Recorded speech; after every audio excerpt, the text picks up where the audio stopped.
여러분 안녕하세요.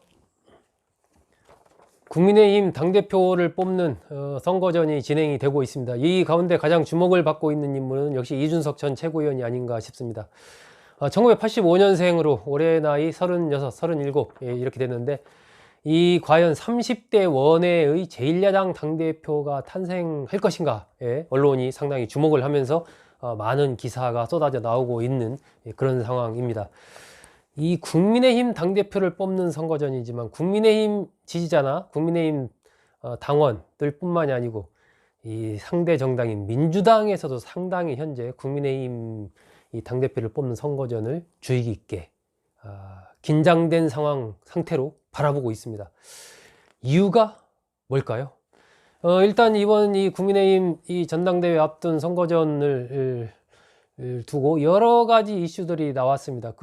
이제 처음에 포문이 연 것이 주호영 의원이 얘기했던 이른바 어떤 뒷산 남산 논쟁이죠. 남산만 오른 사람이 큰 에베레스트는 어떻게 오르겠느냐, 뭐 이런 얘기. 그거에 대해서 이제 이준석 전 최고위원이 뭐 팔공산만 올랐던 분이 관악산, 수락산은 또 어떻게 오르겠느냐, 뭐 이런 식으로 이제 주호영 의원이 쉬운 대구에서 5선을 한 거 아니냐, 수도권은 상당히 어렵다, 이렇게 또 맞받아쳤죠. 이제 또 그 전에 이제 진중권 전 교수와 이준석 전 최고위원 간의 이른바 젠더와 관련된 또 논쟁이 벌어졌었고, 최근에 이제 정세균 전 국무총리가 또 장유유서 얘기를 하면서 이것이 또 상당히 젊은 세대에 크게 이슈가 되면서 가슴에 또 불을 지르면서 상대적으로 또 이준석 전 최고가 정치적인 수혜를 받고 있지 않나 하는 생각이 듭니다.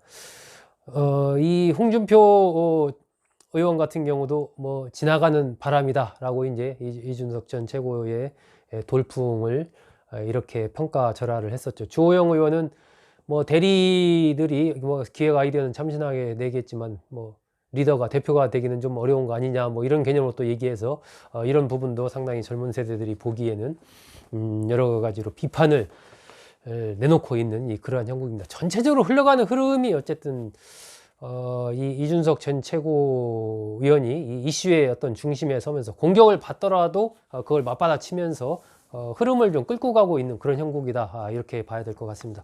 민주당으로서는 이런 상황이 상당히 좀 반갑지 않은 그런 상황이 아닐까 싶습니다. 그 이유를 네 가지로 한번 분석해 봤습니다. 첫 번째는 이 변화와 쇄신의 이미지를 국민의힘에 뺏기지 않을까 하는 그런 생각을 민주당이 하고 있습니다. 이 국민의힘 하면 그동안에 이른바 어떤 이 보수, 꼴통, 오래된 이미지, 영남 이미지, 이런 것으로 이제 상징이 됐었는데, 이준석이라는 이 30대의 원외, 이 하버드대를 나온 이 벤처 기업가 또 교육 봉사를 하는 이러한 인물이 이 당 대표가 되겠다라고 나섰고, 그런 부분들이 상당한 지금 이 여론조사에서 1위를 기록하면서 이 반향을 일으키고 있는 이런 형국들, 게다가 이제 김은혜 초선 의원들까지 같이 뛰어들면서 이 시너지 효과를 일으키고 있는, 좀처럼 전에 제1야당의 흐름 속에서 볼 수 없었던 이런 흐름들이 일어나고 있는 이런 부분들은 민주당으로서는 그동안 이제 변화라든지 개혁 이런 것들은 민주당의 어떻게 보면 전유물이다, 우리가 거기에 대해서는 저작권이 있다, 우리가 더 자신이 있다, 이렇게 얘기를 했었는데, 지금 흘러가는 흐름은 오히려 그 이미지를 국민의힘이 상당 부분 가져가고 있는 거 아니냐. 이 흐름이 이제 향후에 대선까지도 연결될 가능성, 이런 것들이 있기 때문에 민주당으로서는 상당히 이제 이준석 전 최고위원이 당 대표가 되고 안 되고는 둘째치고 현재 이 전개되고 있는 흐름 자체가 상당히 좀 위기의식을 가질 만하지 않나, 이런 생각이 듭니다. 두 번째는 이제 이 영남 대 비영남의 구도가 그동안에 국민의힘과 관련해서 전통적으로 있어 왔던 구도입니다. 영남 출신 인사가 될 것이냐, 비영남 인사가 될 것이냐, 이런 부분들이죠. 특히 이번 당대표 선거를 앞두고도 김기현 원내대표가 탄생을 하면서 당선이 되면서 당대표는 또 영남에서 나올 것인가, 비영남에서 나올 것인가, 뭐 이런 쪽으로 초반에는 어떤 프레임이 짜여지는 듯 했었는데, 이준석 전 최고위원과 김웅 의원 등이 출마를 선언하면서 이 전체적인 이 프레임 자체가 이른바 중진과 신진들의 대결, 나경원, 주호영 대 뭐 이준석, 김은혜의 대결, 이런 판으로 지금 흘러가고 있습니다.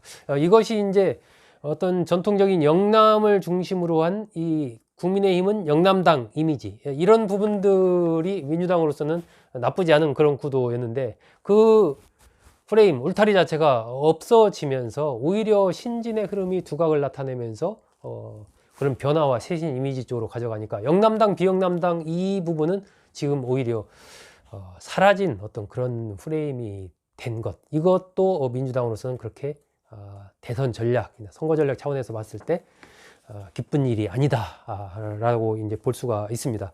세 번째는 이제 20, 30대 문제인데요. 지난 4.7 재보궐선거에서도 표출이 됐지만 이 20, 30대의 표심이 집권 여당인 민주당으로부터 상당 부분 돌아선 것으로 확인이 됐습니다.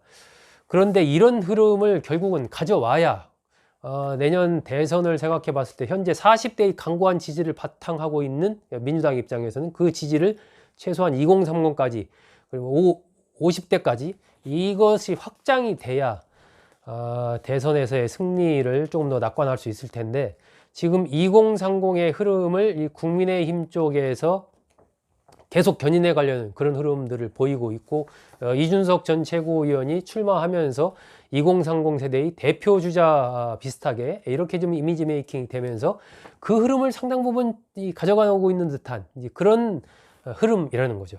그렇기 때문에 지금 민주당에서도 이제 이동학 최고위원이라든지 뭐 전용기 의원이라든지 이런 이제 젊은 의원들 부분에 대해서 송영길 대표가 뭔가 좀 이렇게 이야기를 하고 소통을 하는 모습을 보여주는 것은 현재 국민의힘에서 이준석 전 최고위원의 출마를 계기로 일고 있는 이러한 이 젊은 세대의 흐름에 대해서 빨리 뭔가 맞대응을 하지 않으면 좀 안 되겠다 하는 그런 위기의식을 또 보여주는 것이죠.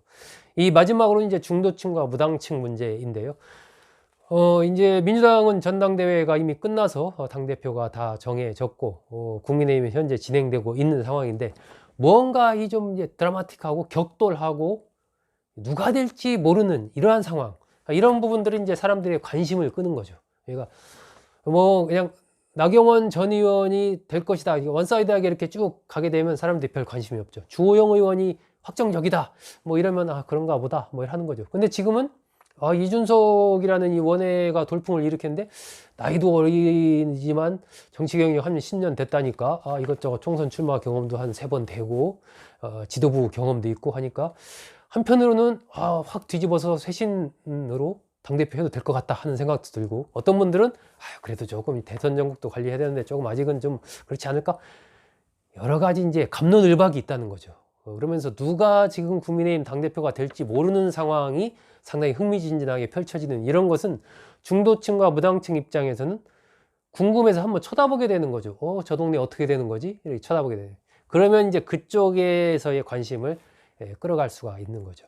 일단 6월 11일 날 전당대회가 치러지기 때문에 결과는 그때까지 봐야 되지만, 그 이후에도 대선 전의 경선 흐름도 비슷하게 이렇게 흘러간다면 상당히 이제 민주당 입장에서는 이런 부분들을 곤혹스러울 수밖에 없는 거죠. 그런 측면에서 보면 이재명 지사의 이른바 원탑 부분이 쭉 유지되고 있는 이 부분이 좋을 수도 있지만 상당히 위기 요인이 또 될 수도 있는 것입니다. 야권에서 뭐 윤석열 전 총장, 안철수 대표, 또 뭐 김동연 전 부총리, 또 국민의힘의 또 뭐 유승민 전 의원 등등이 막 맞붙는 어떤 구도가 좀 더 드라마틱하게 펼쳐진다면 민주당으로서는 이 경선전에서의 흥미를 어떻게 하면 배가시킬 수 있을까, 이런 고민을 지금 현재 국민의힘의 이 전당대회에 펼쳐지는 상황을 보면서 고민하지 않을 수가 없는 것이죠.